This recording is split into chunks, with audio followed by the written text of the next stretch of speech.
Dito tayo sa Eldorado. Gumagawa tayo ng kalandi uling. With blower yan. With blower mga kapatid, makikita nyo sa ilalim yan. With blower. Pwede ma-adjust. Ay itsura niya.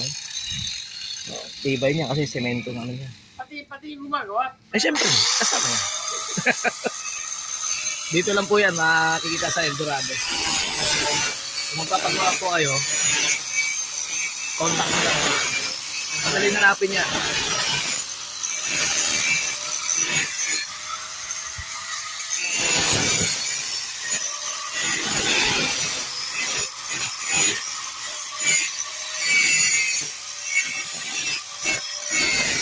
Hanapin niyo yung mangga na yan. Makikita niyo yan. Yan.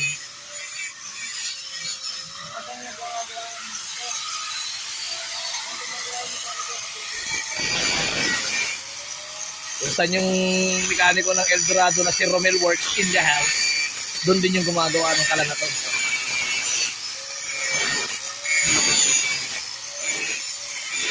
Ay, isa, hindi pa tapos yan. May semento pa siya.